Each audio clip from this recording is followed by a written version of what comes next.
Girls Night In. Hey. It's a little spur of the moment. Yeah. I mean, not that we haven't been planning this. We so have. Oh my gosh, you guys. We love this podcast, but it is just going to evolve a bit. I don't know if y'all will be able to hear this, but we're in a much more relaxed environment than our typical set. Which is why we're not video recording. Yes, there's no video right now. You might hear dogs chewing on bones and licking their paws. We're just in that place where if it's going to get done, It's got to be like this. Got to be a little bit funky, and that's okay. It's got to be a little bit country. It's Little got to be a bit little bit rock and roll. Yeah. Yes.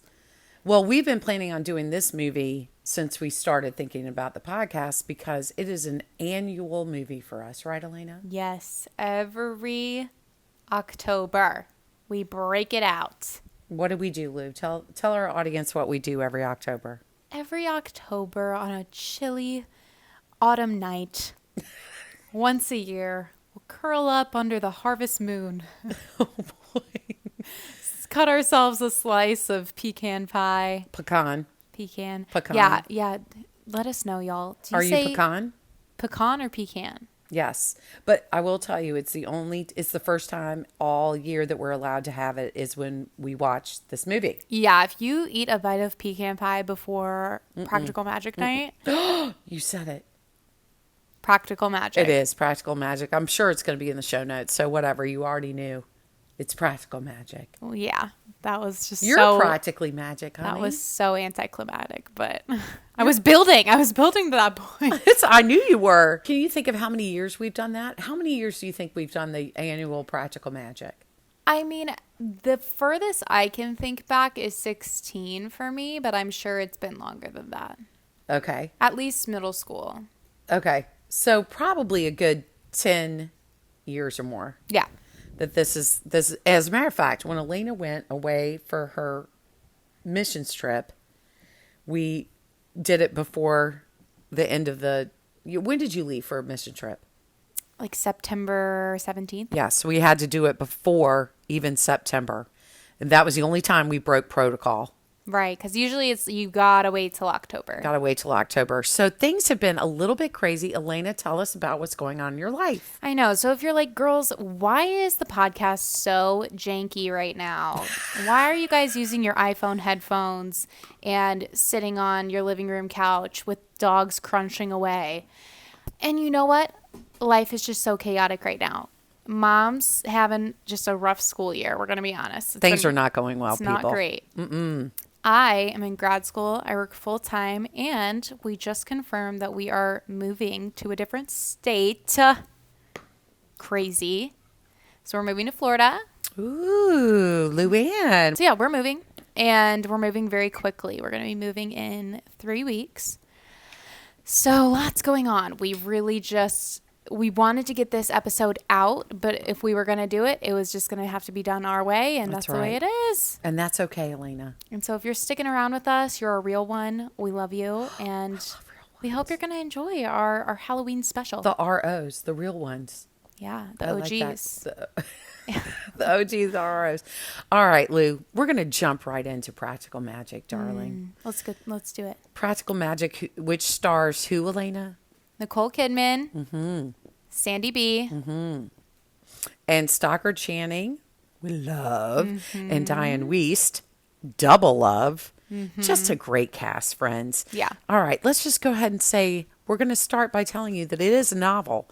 I literally had no idea that it was a novel until I paid attention this year when we were watching the movie the other night and saw that it is a novel by Alice Hoffman. No, we have not read the book. No. So it is not a book versus movie. No. And you know what? I don't even know if I would want to read it because ever since the First Wives Club experience, Yes. I don't want to risk it. Ooh, Luann. And I did read in my little research that the book is darker than the movie and it is not focused on our two sisters. Yeah, I have no interest. So before Elena takes it away with a recap of what practical magic is and the synopsis of what happens in the movie, let me just give you a couple of stats. Rotten Tomatoes, Elena. Oh, good. You can give the stats while I find this one particular critic review that I wanted to share. Critics, 23%. This movie is not well received. Hey, audience, 73. Okay. I obviously have loved this movie for 10 plus years. For the most part, whenever I've shown this movie to friends, the love is not reciprocated. Okay.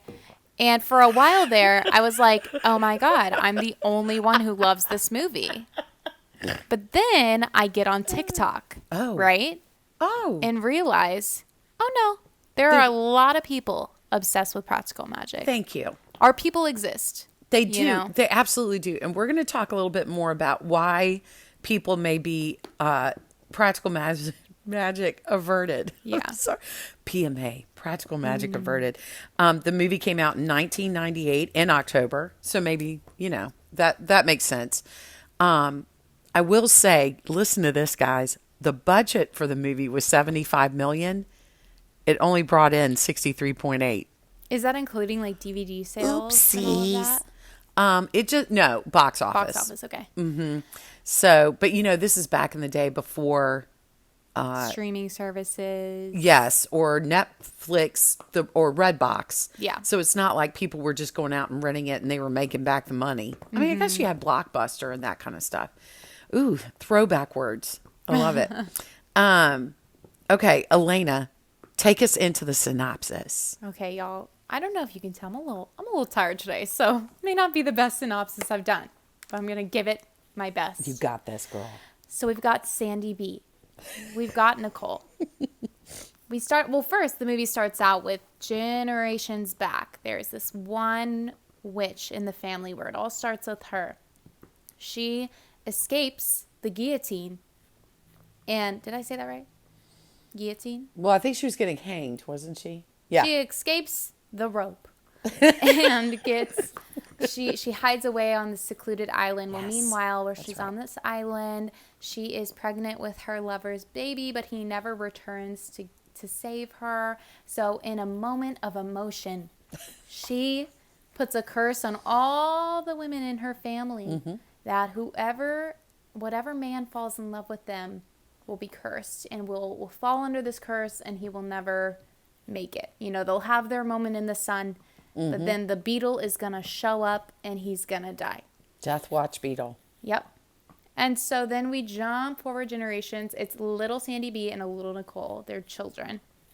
And their parents are so in love and everything's perfect. And then the beetle shows up. Their dad dies. Their mom, they say, dies of a broken heart. We all know what that's code for. So the girls go to live with their aunts, which I'm blanking on the aunts' names right now. Oh, Jet and Franny. Jet and Franny. Amazing. We love them. They do chocolate before bedtime. They don't do homework. It's just fun and games in that house. So that's where they're raised. And magic. And potions and spells. And gorgeous house. I mean, to die for. And so then we jump to, they're probably like 18, 19. And Nicole Kidman is like always on the run. We jump to her. At this point, she thinks she's running away to marry this guy. Of course, it doesn't follow through. But as she's, Sandy is like the one staying home. She's the homebody. She holds down the fort. Nicole is the adventurer. Free spirit. So they do blood sisters. They cut their hands open. My blood, your blood. Now they're bonded forever. So then we kind of go through a few more years. Nicole's just sending postcards to the family every new place she's at. She always has a new boyfriend. And of course, Sandra Bullock Sally is her character, is just still at home, hasn't, been dating, doesn't have friends. She just kind of hangs out with the aunts, and that's her life. So the aunts decide, we need to give her a little push. She needs some romance in her life. We're going to do a little love spell. And so they cast a love spell on her, and sure enough, she falls in love with the local farm boy, and it's magical, and Faith Hill's This Kiss plays, and it's like the best movie kiss ever. and they fall in love and they have kids and it's this perfect thing, and all she's ever wanted is normal, right? She just wants to be normal. She doesn't want to be known as the witch because everyone in town knows they're witches, and it's embarrassing. They were bullied for it. It's a whole thing. Well, what do you know but the beetle shows up. Ugh. And her husband gets taken away, and she is livid. She's so upset. Can't believe that this curse has happened to her too. You know, she asked the aunts to bring him back, and they're like, we don't do that. He will not come back as himself. He will be something dark. It won't be him. So now Sandra Bullock is in this depressive cloud, understandably. Her daughters, she has 2 daughters now that look just like her and Nicole when they were little.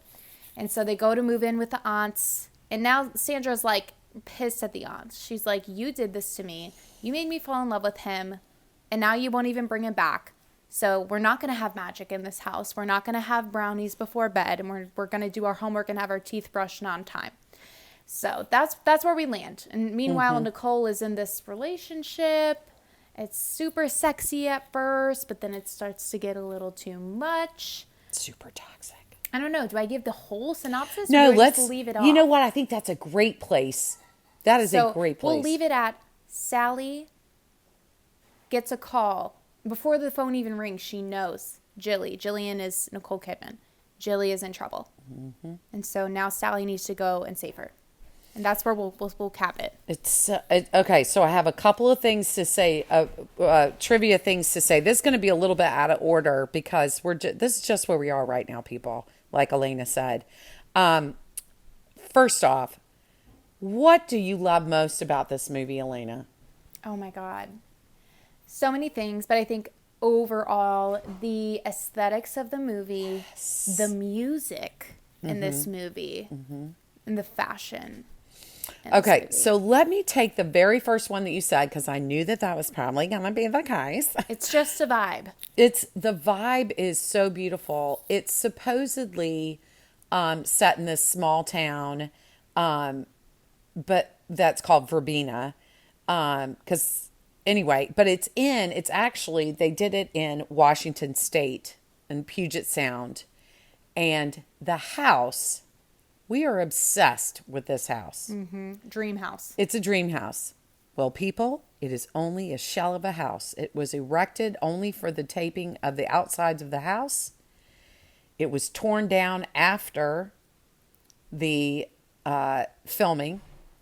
There was no inside to the house that you see on the screen because it was built on historic Native American grounds and they were not allowed to dig. So if you're one of us and you were thinking, I just want to live in the house for practical magic. Or maybe you're hoping it's an Airbnb. You can go stay Yes. No. Or we're going to go visit.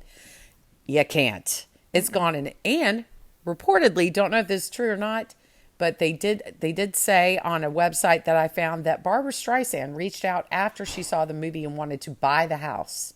Wow. And they said the house does not exist. So I love that it was Babs.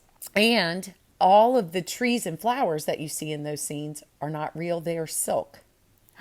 What? In the outdoor scenes of the house. Like the roses. Yeah, they're not real. Oh my, I never would have guessed that. Isn't that interesting? Wow. So it does deal with a little bit of partner domestic violence in our movie. Yes. We'll do our trigger warnings here. Little trigger warning for that. Warnings, suicide. Possession. Yeah, if you're, listen, we totally get if you can't do the demonic thing. Yes, we do. We totally get that. If that is a trigger for you, this may not be your movie. No. It does play sort of a backseat role. But to join you where Elena left off with, Jilly's been living this free life of just out there and free love and party girl and never get settled down. Like when they found out about the curse, Maria's curse, where she said that, whichever man dares to fall in love with an Owens woman, they're going to meet in an untimely death. Jilly says, I'm never going to, or I want to fall in love. Can't wait to fall in love. Sally says, I never want to fall in love. And she even creates. Yeah. And what does she say about the person? She's a little girl when she says this. What does she say about the person that she's going to fall in love with? So she mind y'all, this is after their mom has just passed away from a broken heart. And so we saw there that love burned her mom.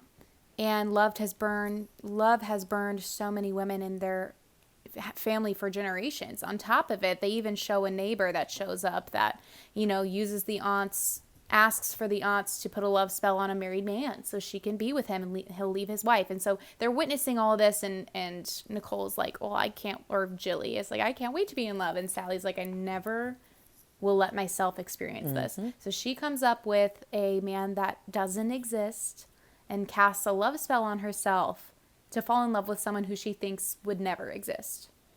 And he has his favorite symbol is a star, and he can ride a pony backwards, and he can flip pancakes in the air, and he has one blue eye and one green eye.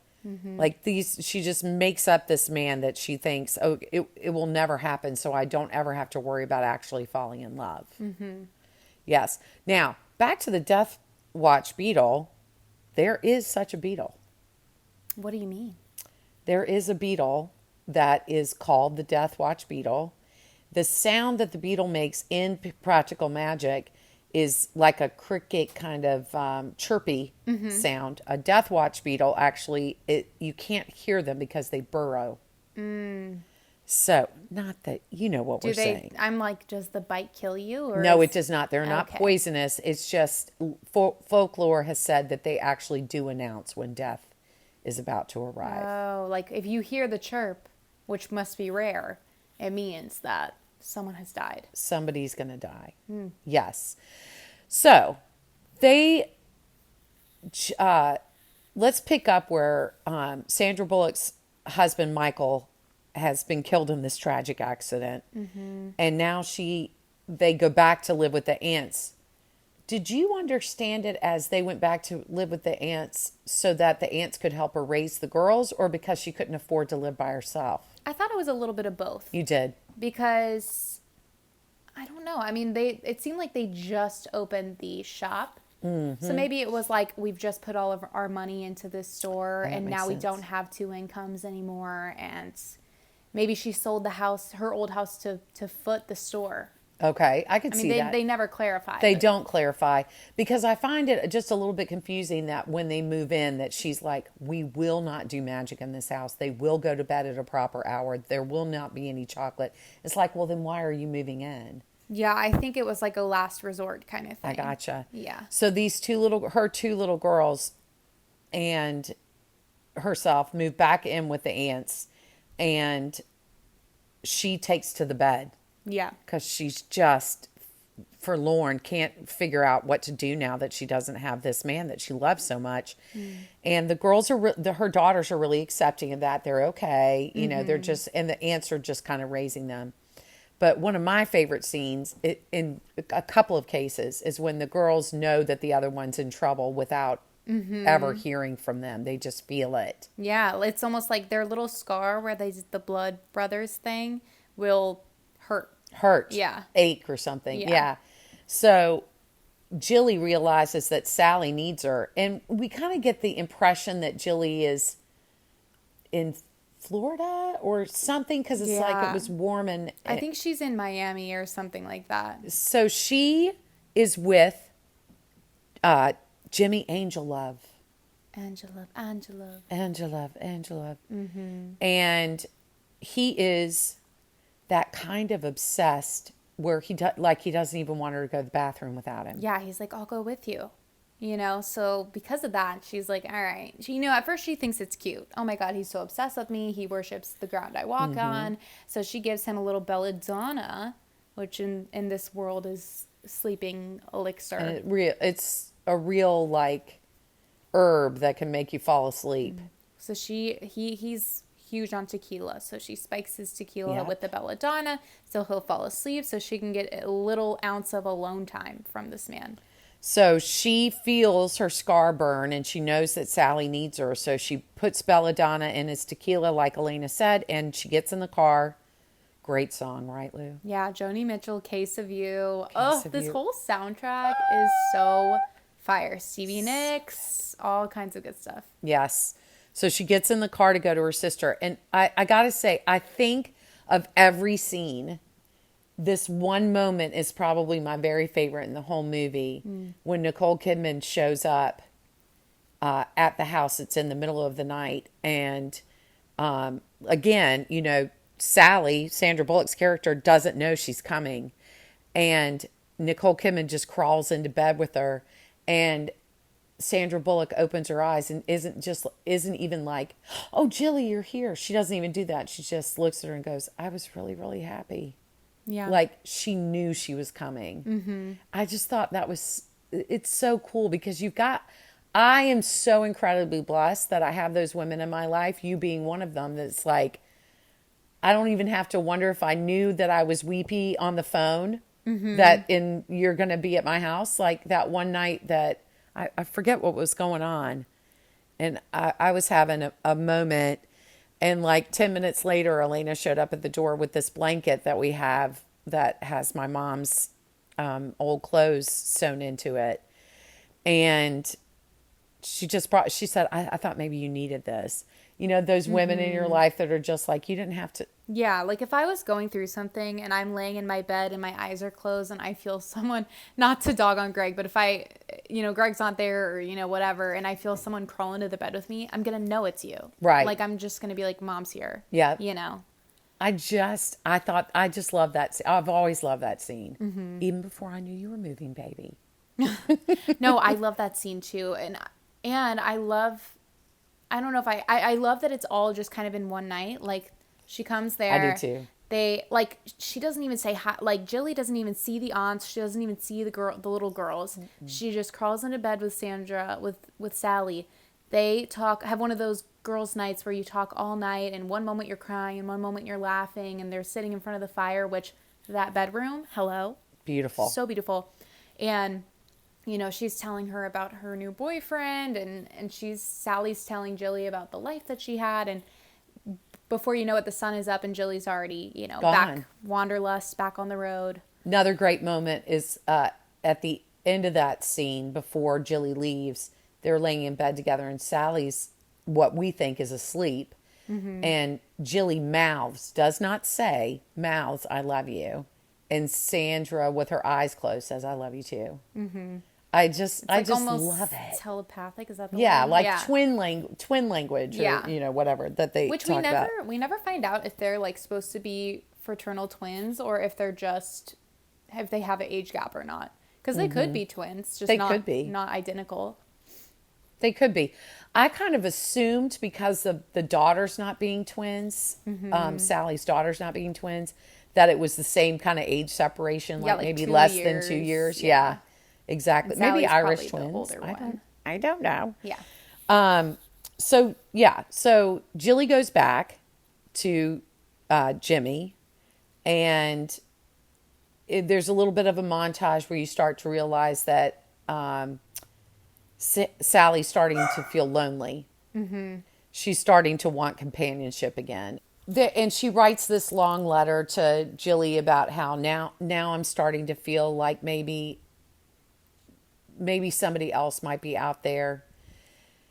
And she again, it's a letter, but she writes in there, she's like, "Oh, there's a ring around the moon. That means trouble's not far away." Mm-hmm. And then in the next scene, her hand starts to ache. Yeah, she goes to mail this letter to Jilly where she's opening up about, I think maybe I could find love again, or maybe I love where she's like, maybe I've already had my happiness. Even though that's a sad line, I think every now and then we all kind of have a moment where like, have all my, in a moment of sorrow where you're like, oh, have all my good moments already passed? And I like it because it gets redeemed in the end. But anyway, she goes to mail this letter to her and then immediately turns around and is like, something's wrong. And that's where she senses before the phone even rings.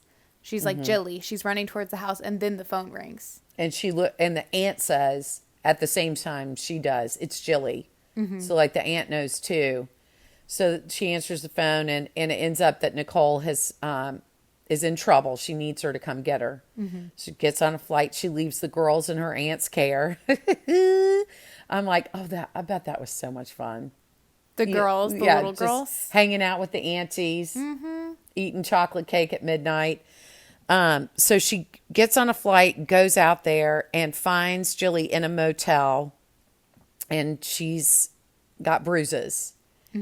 And oh, this scene makes me so mad. It drives me crazy every time we watch it. The tiger's eye. Yes. So they're escaping. Jimmy is. Do we know? We don't know where Jimmy is. No, we don't know. But they're trying to get in a cab. Trying to get in a cab. Yeah. And Nicole is missing her. Tiger's eye. Because she looks at the moon and she's like, oh no, trouble. And then she goes, oh my gosh, I don't have my tiger eye, which if you're not a crystal girly, tiger's eye, tiger eyes. Yeah. They're a kind of stone and they do bring, people say they bring good luck and protection and I have one. But she freaks out. She needs her tiger's eye. So she goes in Jimmy's car and goes to get it because it's hanging up on the rear view mirror. And who should pop up from the back seat? Drunk old Jimmy. Now, this actor, I really enjoy him. And if you guys have never seen it, you might also know him from ER. He was Luka Kovac in the later versions of ER. Very handsome. He's Croatian, so he's got an accent. She describes him as like a vampire cowboy. Yes, that's the character he plays, and you really hate him. Yeah, he plays a good bad guy. Yeah, he really does. So he's in the backseat. He pops up. He grabs her. Sally goes to find out what's taking so long, and he threatens to kill her and says, get in the car and drive. Yeah, he's like a knife to her throat or something. Yeah, he's got a knife to Jilly's throat. Here's something that bothers me, just from a movie perspective. Why didn't the taxi driver notice what was going on? I've always thought that. Really? I've always been like, did he just think, I guess we're just supposed to think he was like, well, guess they're not coming back, and drove off. But wouldn't he had heard screaming? See, and to my recollection, Sally was at the taxi door. Like she was going to drive it? No, like she was going to get into it when Jilly's like, when she's like, Jilly, no, don't go back and get it. Yeah. So I'm like, did the guy just not even realize they got kidnapped? I'm assuming it's just he's probably half asleep. It's the middle of the night. They're in a seedy area. It's like, he's probably not going to play the hero in this moment. He's probably like, I'm not going to get involved in that. So they're driving along and they do this telepathic thing between the two of them where Jilly's like, there's belladonna in my purse. And so Sally gets it into the tequila. He keeps offering her a sip of tequila, so that's how she's able to get the bottle. Finally puts it in there. They're like, why hasn't he passed out yet? When he pulls over to pee and he's got the keys in his hand so they can't drive off. And the next thing you know, he's out. All the way out. He has pieced out of this world. So now they're like, what are we going to do? We got to go to the cops. And Sally's like, I'm going to lose my girls if I go to jail. And they're like, we can't do that. And then Jilly's like, didn't the ants have a way to bring somebody back from the dead? And what does Sally say to her? They do, but they won't because it will be dark. It'll be something. And Jilly's like, well, he already is dark, so it's fine. So let's try it. Yeah. So they race home and they try the spell. He comes back and he's a maniac and tries yet again to kill Nicole. And then what does Sally do? Hits him over the head with a frying pan, Tangled style. Yeah, and yes, like our friends in Tangled, best weapon ever. Yeah. And he is dead yet again. So they bury the body. Now it's the next morning. And the girls are coming down and the aunts are like, everything okay? Oh, Aunt Jilly's here. What happened? And they say nothing. They're going to go to their graves with this secret. They're like, well, nobody's going to miss him anyway. We've done our due diligence. We're done. You know what I just realized this is like Marianne and Wanda, but like witch version. This is Goodbye Earl, but like if it was witches. Elena, you're right.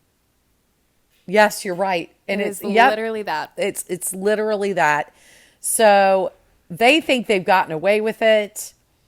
And when does the new character show up? Is now right away. It's that like next morning because one of the little girls is like, I don't want to go outside with that man out there, which she's referring to the spirit of Jimmy. But that happens, and then because they see the roses. Oh, yeah. Where he was buried, massive amounts Overnight. of roses have grown up overnight. Yeah. So Sally's like manically chopping these roses down, and that's when the sheriff pulls up. Sheriff Gary. Sheriff sucks. Aiden Quinn. Girls, where else do you know Aiden Quinn from? And guys, where else do you know Aiden Quinn from? Aiden Quinn plays the sheriff in this movie. In the movie I'm referring to, he's in an ensemble cast with Brad Pitt. Oh yeah, I was forgetting who you Yummerton. said, what movie you said to me, but now I remember. Legends of the Fall. People, if you've not seen that movie, you need to do yourself a favor. If you want to be traumatized, go ahead and give it a watch. Oh, all right. Yeah. No, it's so good. But just like, no, just prep yourself. Like, you will be sobbing and you will think about life. It's so worth it, different though, way. isn't it? Yeah. Worth it? No, I love that movie. It's completely worth it. And again, absolutely stunning scenes. Yeah. But it's like really sad. It's just sad. It is really sad, but I got to say, if you are at all think that Brad Pitt is a handsome fella or ever was, this is the pinnacle. Oh my God. It is like the hottest he ever was, ever will be. Ever anybody could be. It's, Yeah. Yes. It's unreal. And so Aiden Quinn plays one of his brothers in that movie, but he's not too bad to look at himself, my little handsome. He is handsome. He kind of gives me the vibes of the guy from Sleepless in Seattle, the brother. Yeah. I know exactly the who you sweet mean. brother. He has come into town. He's looking for Jimmy. He's Jimmy's wanted for other horrible things, and the girls are like, "Oh, we don't know where he is. Nope. He's and Sally is distraught because she's like, I don't know what's wrong with me, but I don't think I can lie to him. Mm-hmm. Julie's like, just tell him that he hit me. We left. We haven't seen him since. Mm-hmm. Forgetting that they've got his car parked outside. Yeah. So now an investigation is happening into where is Jimmy, and he's suspicious of the girls. He starts going on this investigation. Of course, this whole time, the girls have been the talk of the town. Like, everyone's like, are they a witch? Are they not? Blah, blah, blah. It's been a rumor, but never confirmed. And so he's talking to the locals, and some people are like, oh, they're witches, and they'll curse you. And some people are like, no, they're just a little different. And so he's doing his little investigation. They're trying to figure out what to do. In the meantime, Jimmy's popping up in places. Yeah. His boots start to appear. Ooh, then we get the really good scene. Okay, so that evening, the girls are in bed and we hear the whir of a blender. Oh, yeah. Yeah. What's happening?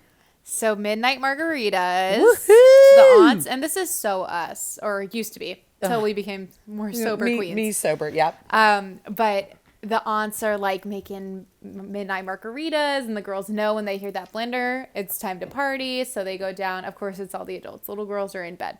But they're liming the coconut, dancing it up in the kitchen. And then it gets to a point where now we're just doing tequila shots. And now it's getting a little sloppy. We're starting to call each other witches and call each other out on our BS. And yeah, and you're a too... slut and all this kind of stuff. And fun fact, they drank during that scene.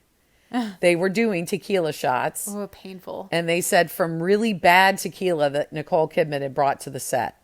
Sounds kind of fun, though. Yeah, and that the crew was also imbibing. That's amazing. I think that's awesome. And so then, though, it gets to a point where it's like, okay, something's off about this. And the aunt starts singing, "You're always on my mind," which is Jimmy's song.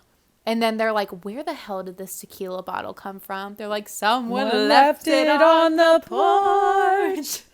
So they slam the bottle into the sink and it breaks into a million pieces. And they realize this is from Jimmy, this tequila. And he is not gone. He's not gone. Something is going on. So the aunts clue in because Sally gets up and slams the bottle into the sink, or Jilly does. And they're like, what is going on?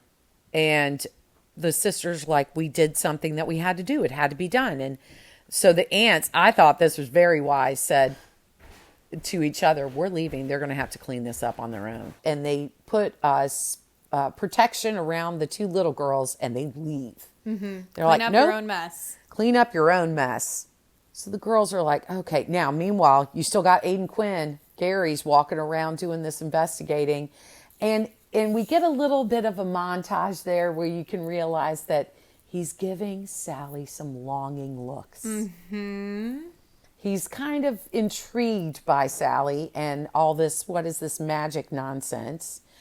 And in these scenes, we get beautiful town footage. Yes. Which just makes you want to go there and hunker down.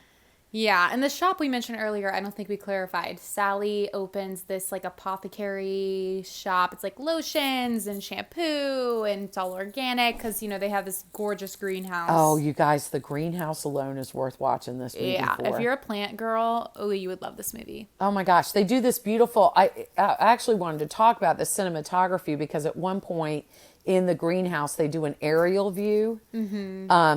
And on the floor of the greenhouse are just like random petals. And it just is so perfect. Whimsical. That's such a great word, whimsical. Her shop is really beautiful and airy and glass everywhere. And the bottles are, have these beautiful flowers all over them. I just want to curl up in the window of that shop and sit and read a book. Yeah. Absolutely gorgeous. So anyway, you get to see all this beautiful town that's right on the water, and you can tell that there's a vibe between them. Like when Sally said that about, I don't know what it is, but I don't think I can lie to him. So here's the thing, though, guys. Little spoiler. It's something that gets on our nerves every time we watch it, because I know you already know that Gary's going to end up being this guy that she wished for. Right. Well, the little girls figure it out. Yeah, the little girls eventually figure it out. But once you've seen it once and you're looking for that one blue eye, one green eye, it drives you crazy when you're watching it and you're like, they're both. Oh, I have to tell you something about that. It's an actual genetic defect. I know some people that have that. Well, do you know any famous people who have it? Because I looked it up. Give me a hint. This is what I've got time for, people, right? I just want you to know I did this in the car on the way home yesterday. We were on a road trip. So it's not like I've got extra time. I was in the car. I did this. One of whom is married to Ashton Kutcher. Mila Kunis. Yes. And one is a Bond girl from the old days. Goldie Hawn? I don't know. Jane Seymour. Nah, I don't even know who that is. You would if you saw her. And then Kate Bosworth. And so it really, I looked at the pictures, and really what it is that it's almost like part of the eye. It's not the whole eye itself. So Sally can't lie to him. He is her true love.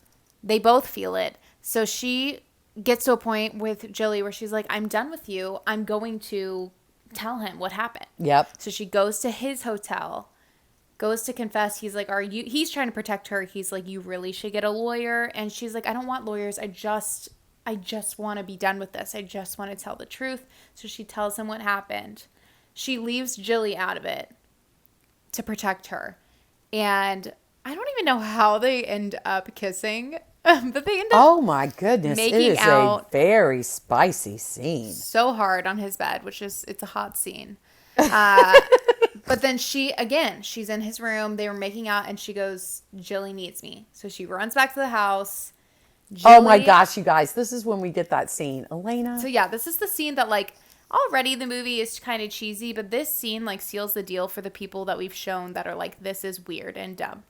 I get anxious, embarrassed when this scene is starting to come up. So bad. So basically what happens is we want to get to our point. And the point is it gets to a point where Jimmy has embodied Jillian.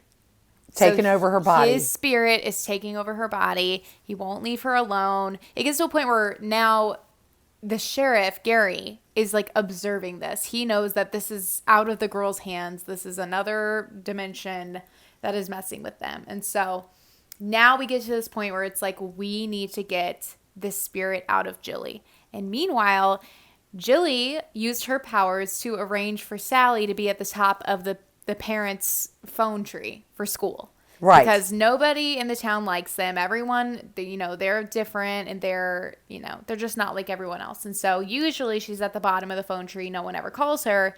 But earlier on in the movie, Jilly sets it up so that Sally is at the top of the list. So they need a full coven. The aunts come home and they're like, we got to get a full coven together so that we can get rid of this spirit. Yes. So they need a full coven. So what do? And I like that they try to keep it light with this. Yeah, that was kind of cute. It's very intense with the spiritual stuff, the scary spiritual stuff going on. And so they keep it light and they have them calling the phone tree and they're like, you know what? Everyone always thought that we were witches. Well, we are. And we need your help. So and can you bring a broom? Yeah.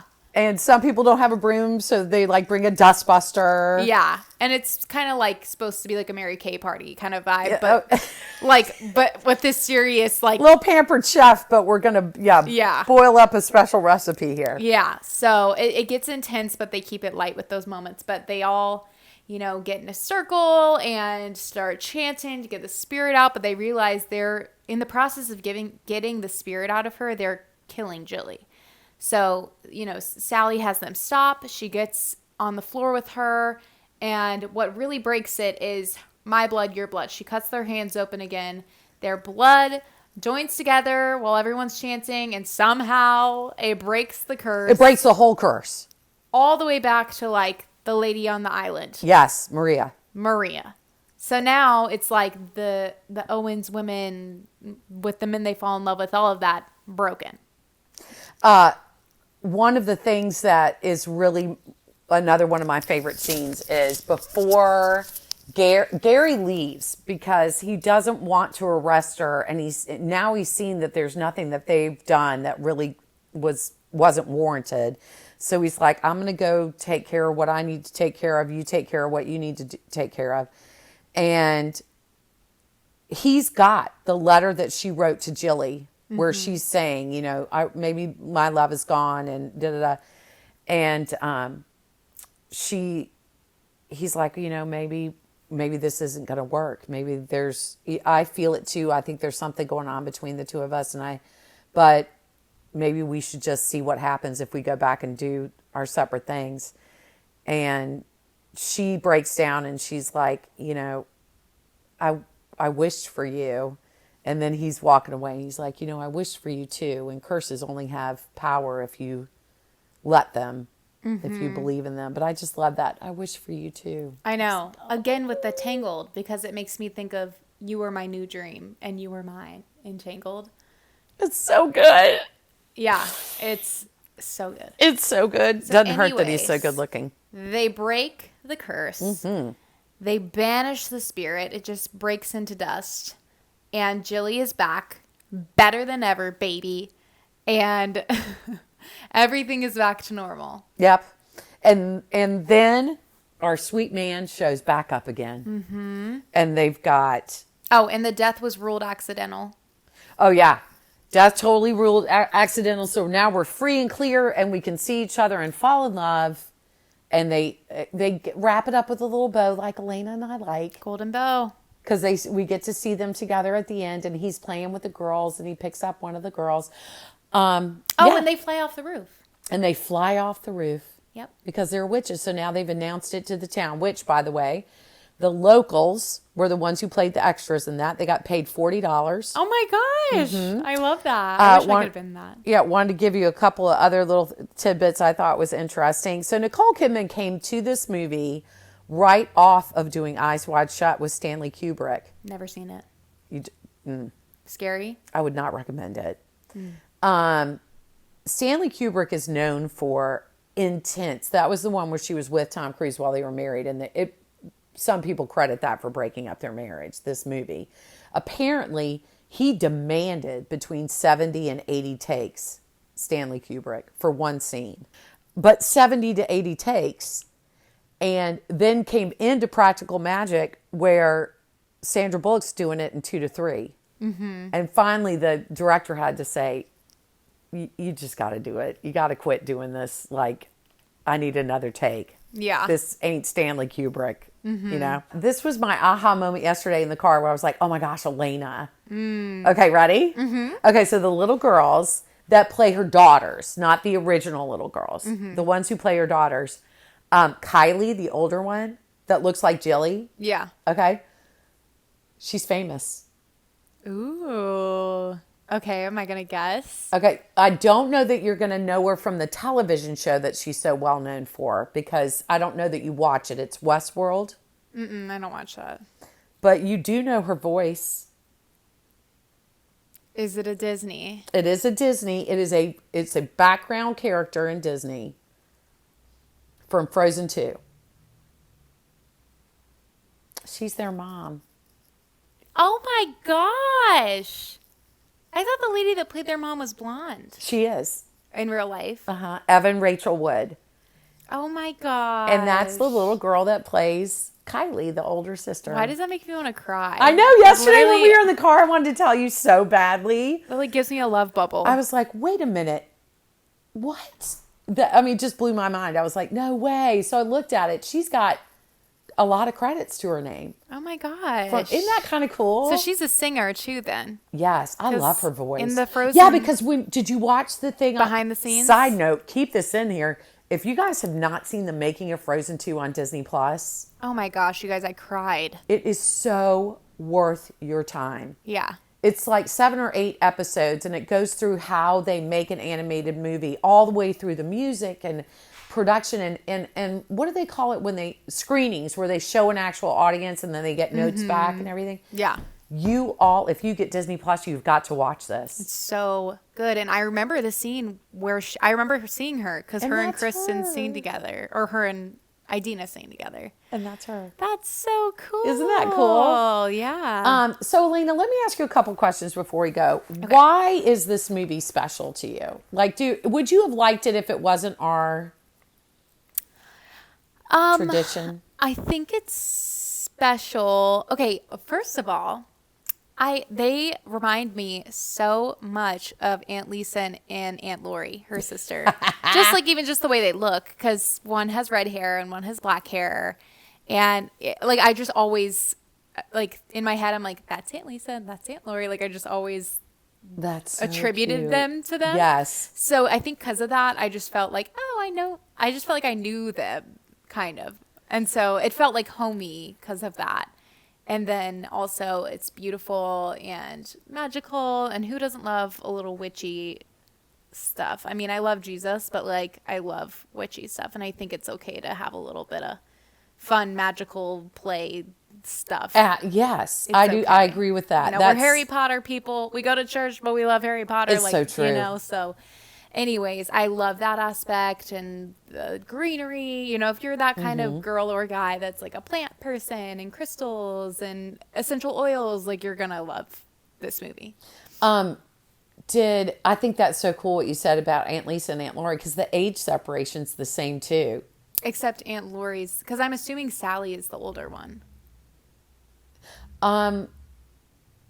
Or is Jilly supposed to be older? I think Jilly, because she's taller. And I guess she leaves home before Sally does. Yeah. I kind of get I know Sandra Bullock looks older. You're right.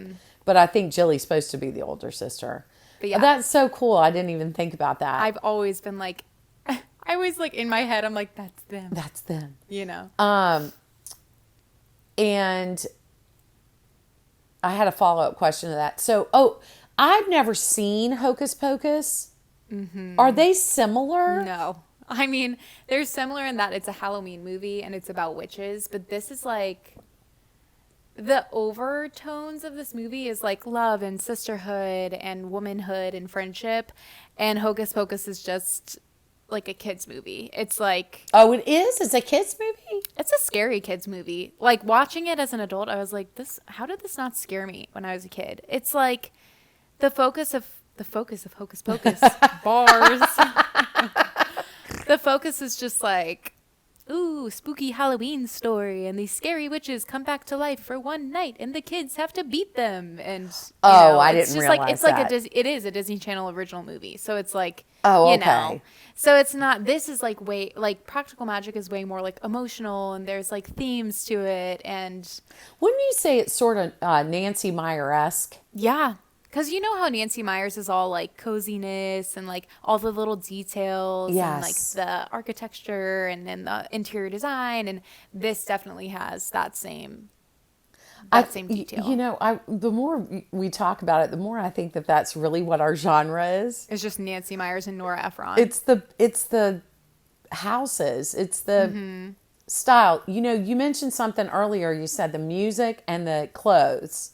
Clothes are great, right? Yeah, we just watched it with our friends Sadie and Caleb, and Sadie is like just has great style and really into vintage pieces, and like every outfit she was like, that dress, oh my gosh, like she loved that part of it. It is. So that whole feeling, the atmosphere, like it engulfs is the wrong word. Evokes. You get lost in that. It's almost Gilmore Girlish, where you're like, oh, I want to live there, and have that experience. Like you said, like if it was an actual Airbnb, you and I would so be going there. Yeah. Absolutely. We mentioned pecan Pecan. pie. Is there anything else that just screams fall to you that you're like, oh, this means the changing of the seasons to me? Like, well, last year's viewing party, I did really good. Like, I made this rosemary pasta because they talk about throw rosemary over your shoulder or something like that. And so it was like, I made this delicious pasta and we had the pie, but then I also made like spiked apple cider. That's right. I forgot about that. And so that was I think last year was like my favorite viewing just because we really like did it up. Were Miles and Haley with us? Yeah, Miles and Haley watched it with us, and I think Greg watched it too. And it was just so fun. But I mean, as far as like fall to me, I mean, we're from Virginia, so like changing of the leaves, the chill in the air, going to like a cidery or a brewery, and like campfire. I mean, exactly like this weekend we just went to this beautiful cabin for my Aunt Michaela's 50th birthday. Happy birthday! Happy Aunt birthday, Michaela. Queen!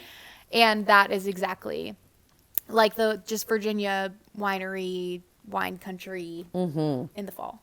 Yeah, if you guys have not been here in the fall, you are missing out. What about you? For me, it's so interesting. For me, it's smells. Yeah. It's, you know, like yesterday when I was walking with Lila and she said, or maybe it was you, baby, you said when you the leaves are crunching and you can smell the leaves crunch, you know, smell that smell of leaves crunching. Or like back in my day, when you raked your leaves, you were allowed to burn them. And you had ditches in the front of your house, you were allowed to burn them right away. And so that any kind of campfire takes me right back to fall. Yeah. I love that Yeah. smell in the air of like the wood burning. Yeah, I can remember like jumping into piles of leaves as a kid. And I was just telling Mom yesterday, there's this hand soap. If you guys love the smell of fall leaves, there's this Mrs. Meyer's hand soap called Fall Leaves. And it's not like fruity or like it's not, you know, sometimes it'll say it's a certain smell, but then it's like super sugary and sweet. It literally smells like fall leaves. I'm going to make you smell it before. Where'd you get it? Target? I got it at Target, but you can anywhere where they sell Mrs. Meyer's. Well, it's the good Mrs. Meyer's stuff will sell out. Like the seasonal will sell out. So you kind of have to like find it early on in the season. Like I'm probably going to get my Christmas stuff now. But Oh, that's smart. it was like the last one at Target like 3 weeks ago. Bummer. But all that to say, it actually like it smells like when I was a kid and I would jump into a pile of leaves. Okay, now before I let you go, I did want to ask you, what is your favorite holiday and why? Oh, that's hard. I mean, obviously, it's not Halloween. And I think Halloween's cute, but I'm not one of these that like decorates for Halloween but I totally respect it. I do get excited for that. Like I am totally down to get a pumpkin spice latte in August. Like I'll do that. But I love Christmas. I listen to Christmas music all year, especially when I'm anxious. And you know what? I get so annoyed with the people that are like, you can't do that. Listen, life is hard. And if I respect that. If I want to listen to Elf in July, which I do, I'm gonna listen to it, you know?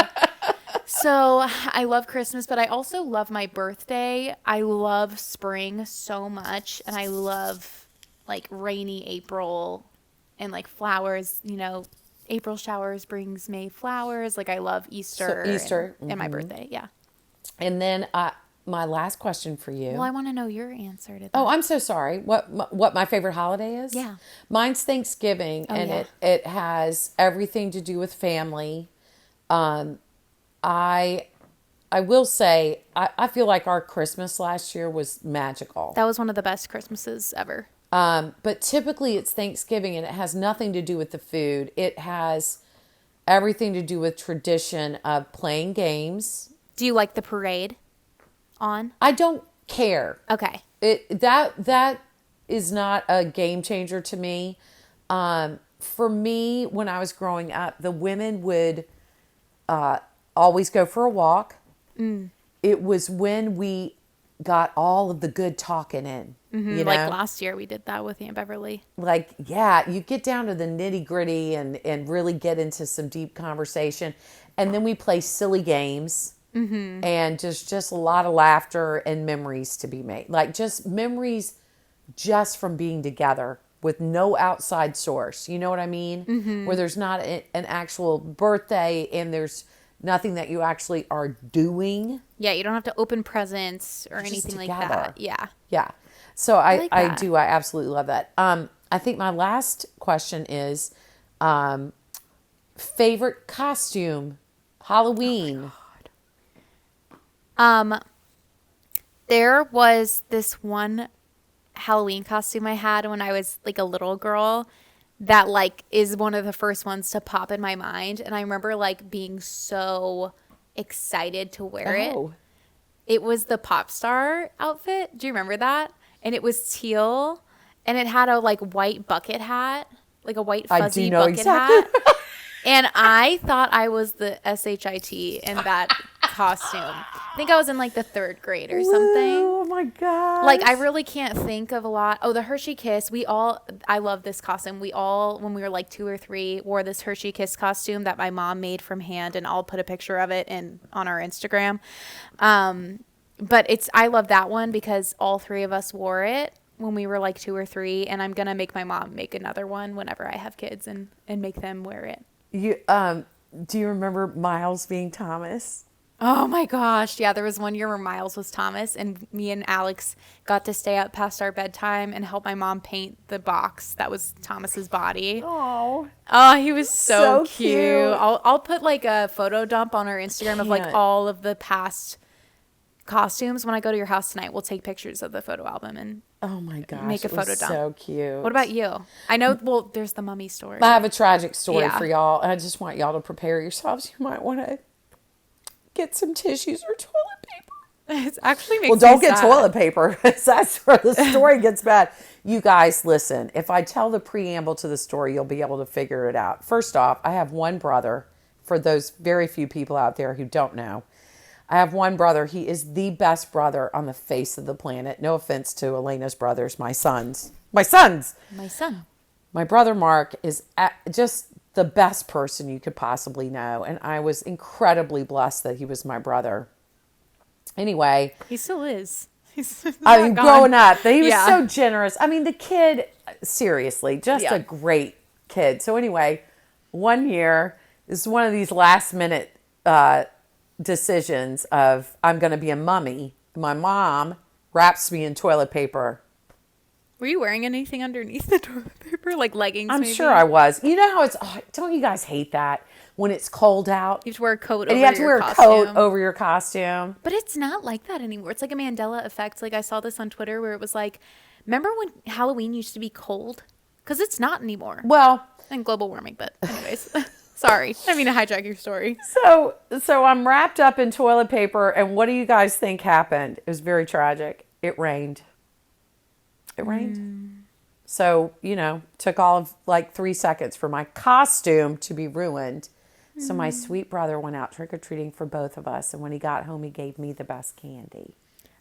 That story growing up would make me like cry as a kid. Like I always got a little twinkle in my eye hearing that. Because as a kid, it means so much to you. That he gave me the tier 1 candy, not even the tier 3. Because already your costume got ruined and you're sad. You're probably crying. And then you can't even go get your candy. No. But he got it for you. The best big brother ever. I love that story. It really is.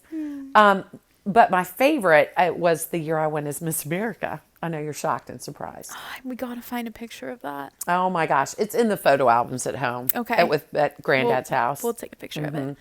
But anyway, we appreciate you guys spending some of your Halloween time with us. Yes. We were and trying to y'all- get it in under the wire. I know. And y'all share with us your favorite Halloween or fall memories. We'll make a post on Instagram. You can go comment there and tell us your best costume or your favorite memory. We also want to know if you've seen Practical Magic, if you enjoy this movie, and if you believe in magic. Do you believe in magic? In a young girl's heart. There you Parent go, Trap. girl. Let's go. Just watch that. So many movies, so little time. Elena, this may be our last podcast where we get to sit in the same room together. I know. So just so you guys know, we aren't going anywhere. Oh, no, we're still going to bug you. Just over Zoom. We'll just do it over Zoom. Yeah. How does that affect you? It doesn't. No, you'll be fine. You'll be fine. You'll get over it. They're still crying over my whole mummy costume, honey. I know. Drying their eyes. Very. With toilet paper. I know. So yeah, this probably is our last one in person. Bittersweet. But I'm sure when I come home to visit, we'll like do it Let's in person. do it. Yeah, we'll make plans that whenever you're in town, we'll do it together. Yeah. In person. Yeah. I love you, Sunflower. Love you too. This has been some of the funnest times I've had with you. Me Our too. podcast. And I'm so glad we're going to have these memories to look back on and listen to whenever we miss each other. It's we true. can just listen to a podcast episode. All right, girl. Okay. All right. Well, I say boo to you, honey. Boo to you. Boo to you. Happy Halloween, you guys. Woo!